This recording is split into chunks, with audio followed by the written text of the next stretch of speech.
My name's Wren Acorn. I'm 16 years old. I'm from Yellowknife, Northwest Territories, and I'm March's athlete on the edge.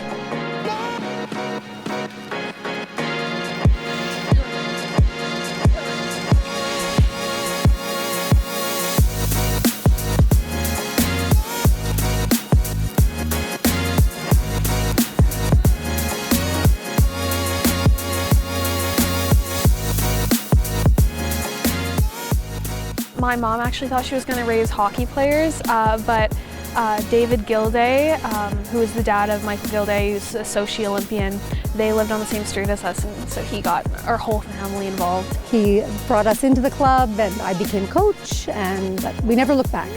I was really competitive in soccer. I went to Club 2 Nationals twice, and I played Arctic Winter Games in futsal.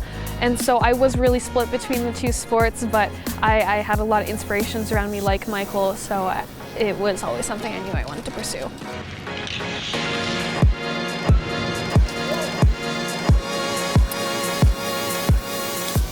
There was a top blade camp when I was 13 years old, so I was just here for 2 weeks in the summer. And it was very stressful, I'll admit, because I just wanted to cram all the learning I could into those 2 weeks, right? But the coaches really saw potential, and they saw the work ethic that I was putting behind every practice. And so they realized I was too young and I wasn't ready mentally, but they were so willing to work with my coaches back home, which was fantastic in being integrated. And so throughout the years, I've just been doing more and more drop-ins, whether it be like the summers or just weeks before competitions, and it's been really fantastic. She was a young girl, very talented and strong, but with a lot of technical and physical things to work on. And she was very receptive of the changes she needs to do.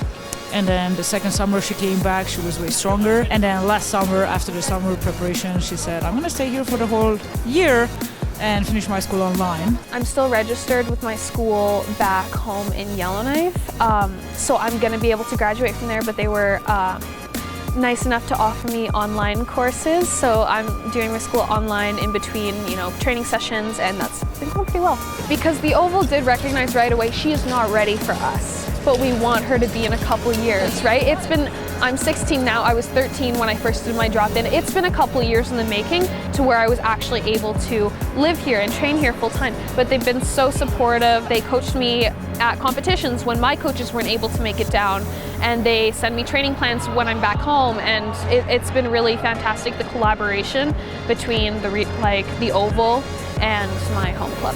I really believe that the Olympic Oval has hit on a beautiful developmental model for skaters that don't live in a big regional center. Because there's a lot of great skaters out there that don't live next door to an Olympic Oval. Trying to be an elite athlete with a home club, I skated only 3 times a week. The rest of it I had to make up for on my own in my basement. I used to run stairs in my house, and my brother would sit at the top of the stairs and shoot me with a Nerf gun every time I came up, which my mom thought was hilarious, me not so much. But really, it was always, when in doubt, I overtrained, because I was trying to keep up with everyone else who I knew was training at national training centers, right? Or regional training centers. When they say Oval Family, they really mean Oval Family. There's lots of people that are here in this building that I know are looking out for my daughter, even though she is 1,247 kilometers away from home, according to our iPhones. Honestly, I've seen so many improvements this year, and I know I've got such a huge support system behind me. Like that's one of the things I love about being here, is I have my support from home, I have my family, I have my friends, I have my life back there, and my home club, and then I've also got an entire team of people working behind me and hoping the best for me here at the Oval, which is really nice.